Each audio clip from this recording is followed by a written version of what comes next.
Okay, you're back, and this is great. What we want to talk about in this lesson is fear. Now, everybody's afraid of something. For me, I'm afraid of heights. I don't even like to watch movies where the guy is looking over the side of the building, which is probably one of the reasons why I'm not a big Matrix fan. So that's one of my fears. But fear is a great motivator in life. Richard Pryor would disagree with that because he would say that fire is actually the greatest motivator in life, at least in his respects. But fear is a primal survival reaction. It keeps us sharp, keeps us safe, tells us to get the heck out of Dodge when we should. And it's one of the great things that allows us to navigate through this life. Now, when we're talking about fear, we're not talking about projecting fear where people are apprehensive of their personal safety. So we're not talking about walking through your workplace with a 12-gauge strapped across your back or a Bowie knife slapped to your leg. But think of the information that you know about your coworkers. Well, you know where they work, you know probably where they went to school, if they're married, if they're single, how many children they have, are they boys, are they girls, you might even know their birthdays. But think about it. How would you feel about that person if you didn't have any of that information? Well, that makes people uncomfortable and fearful because we like to pigeonhole people into those nice, tidy little boxes. Here's an example. I was sitting in a manager's office one time and I looked around and there was literally nothing on the walls. No pictures of family, vacations, friends, no graduation certificates hanging on the wall. Now, even though I knew the guy had a Harvard MBA, he didn't have it on the wall. He didn't have pictures of his wife and his children on his desk. He just had a blotter, a day planner, and his laptop computer. And the office was so sterile that you couldn't get your hands around the guy. You couldn't figure out what was going on. And he projected a very, very hard to read persona. And it made us apprehensive. We couldn't pigeonhole the guy. So when others are apprehensive of us, they treat us with respect because they don't know what we're going to do. And that's because they fear us. So when we look at fear, think of fear as a motivator. How do I use fear to motivate other people to do what I want them to do? Now, you can't threaten people because, well, for the most part, it's illegal. But think about how you can strip away all of the key indicators that let people inside your protective zone. And if they can't get inside your protective zone, then they're going to have a little bit of fear, apprehension, and respect. And so this is Dr. Tom, and stay with us as we explore fear as a motivator. In this lesson, we want to talk about fear as a motivator. Now, fear is hardwired into the human experience.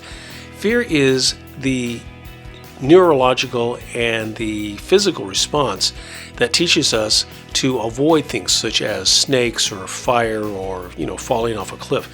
And for a lot of times throughout the history of man, fear has allowed people to realize what was going on around them and then suddenly make a step to the right and avoid that. That could have been let's say Jews during the prior to the Holocaust. Some of the Jews looked around regardless of the country that they were living in, Germany or Poland, Czechoslovakia, and they looked at the political situation and they were not so much fearful, although they had a right to be. They were indeed apprehensive, but it was that apprehension and fear that caused them to get all their goods together and get on a boat and go to England or the United States or some other country besides where they were at that time. Now, the great thing about fear is the neurological response. And scientists have shown that when somebody is afraid of something, their breathing becomes more rapid, they start to their eyes dilate, their pulse quickens, and the adrenaline kicks in. And that's what allowed us for eons to outrun predators who were very, superior in their ability to kill us. Now, what we need to learn to do is make sure that fear does not become crippling. And you see this a lot of times when people get laid off from their job or they lose their job for whatever reason. Some people will rise to the occasion and they will be assertive, and other people will just basically curl up into a ball and wait for the unemployment check to roll in. Now, the thing about fear is that it keeps us safe and it keeps us sharp. Now, the other thing about fear is once you address your fear, you find out for the most part there wasn't really anything to be afraid of. Think back to when you were a small child, and in my case, I didn't like the closet door left open because I was afraid of the monster. And then my dad, came in and said, let me show you something. And he went over and he opened the closet door and he turned on the light, and I looked inside and I saw that the only thing hanging in there were my clothes. And then he, turned out the light and we walked out of the closet, and I went back to bed and I was fine. Once we address our fear, we find out there isn't any fear to be afraid of. Now, think about people who, recently, as I said before, were laid off, 829 people. Now, for the first couple of weeks, they're going to be fine. They've got some money in the bank. Life is good because they're operating under the impression that in 2 or 3 weeks, they're going to get a brand new job and life will go on. But losing your job is one of the most personal things that can happen to an individual, and that's why we're afraid of it. Because when you lose your job, you lose your ability to provide for yourself, for your family, for your children. Maybe you have parents in a assisted living. Well, you can't pay for that anymore. Maybe it's college tuition. Can't pay for that anymore. And all of a sudden you realize that there's a lot to be afraid of.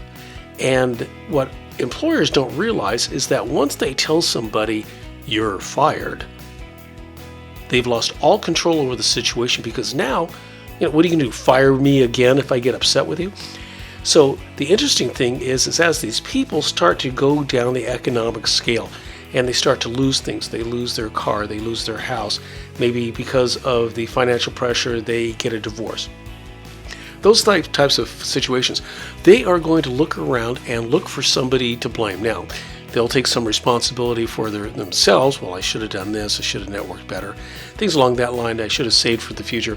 But then they're eventually going to turn around and ask themselves, who caused me to be in this situation other than myself? And that's generally going to be the person in the organization who fired them.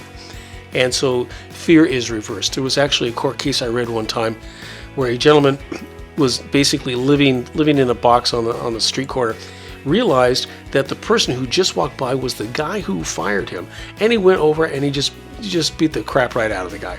And of course they arrest him for assault and they take him up to the judge, and the judge says, okay, you're going to spend 6 months in the county jail for assault. Is there anything that you'd like to say to the person that you assaulted? And he looked at them and said, yeah, it's nothing personal, it's just business.